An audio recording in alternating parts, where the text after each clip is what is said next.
Do you pray? Why do you pray if you pray? How often do you pray? These are just some of the things we're going to be looking at over the coming weeks. My name is Stephen Thompson. I'm a pastor at Truth Revealed Ministries NI based in Antrim. And to lead us into this subject, I just want us to think about something that Jesus said in Matthew 16:24-26. He says, "If any man will come after me, let him deny himself and take up his cross and follow me. For whosoever will save his life shall lose it. Whosoever will lose his life for my sake shall find it. For what is it a man profited if he shall gain the whole world and lose his own soul?" And what I want to take out of that passage is, if you notice, Jesus says, "Follow me."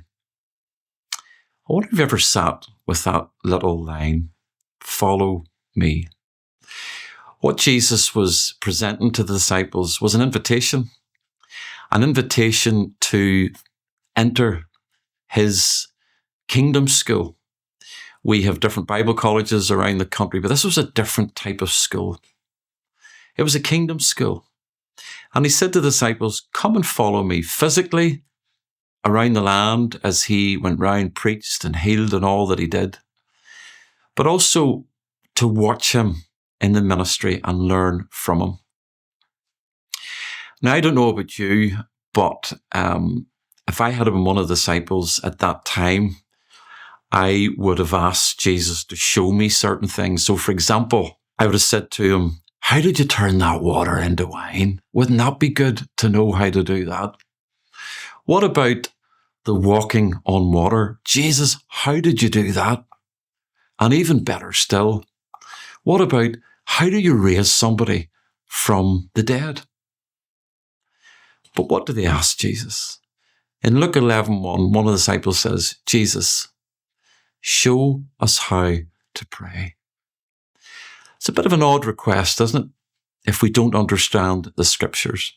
Of all the things they could have asked him, they said to him, "Jesus, show us how to pray." Now, I've been thinking about that passage and really, why was it they asked him that question? And I think my own understanding is they saw the link between prayer and power.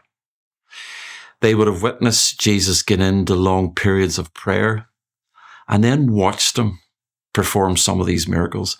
And of course, if we know our Bibles, you'll know that he prayed all night before he picked the 12.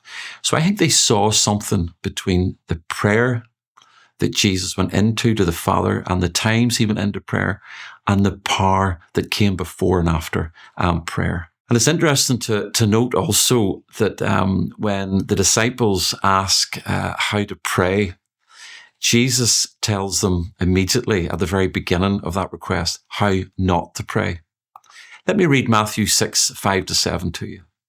And Jesus says, "And when thou prayest, thou shalt not be as the hypocrites are, for they love to pray standing in the synagogues and in the corners of the streets, that they may be seen of men. Verily I say unto you, they have their reward. But thou, when thou prayest, enter thy closet, and when thou hast shut thy door, pray to the Father which is in secret. And the Father which see everything in secret shall reward thee openly. But when ye pray, use not vain repetitions as the heathen do, for they think that they shall be heard for their much speaking." Now, why did Jesus start off by putting in two restrictions? Why would he do that? Well, if we study that through, and it's something we'll be looking at over the coming weeks, he says to them, be careful when you pray, come with the right heart. Don't be as those in his day who seek glory for what they're doing. And for the Pharisees, actually, it was more like a type of business.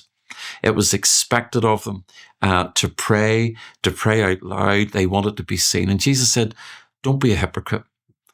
What did he mean by that? Well, a hypocrite is a play actor. And he was really exposing some of the Pharisees to say, you're saying these words, but your heart isn't in the right place. So Jesus was warning the disciples not to come into prayer with that type of heart. And also he said in that passage, Don't pray like the pagans pray. Don't be using vain repetitions. Don't be asking things over and over again. And for me, when I think about that passage, it's almost as Jesus was saying, do you not believe the Father that he's heard your prayer? Why do you need to keep asking him? Trust in that prayer and go deeper with the Father into the deeper things of the kingdom. And trust that God has heard your prayer and he will answer your prayer. So really, this is just an introduction, as I said at the beginning, to the subject of prayer. There are many things going to come out of this teaching series over the next wee while, but I want to leave you just with this thought. Do you trust the Lord? Do you trust the Lord with your prayers? Do you trust that he's heard your prayers? Do you trust that he's going to answer your prayers? Maybe not in the way you want them answered, which is a good thing. Psalm 139 tells us that God sees all things, knows all things, and knows everything about us.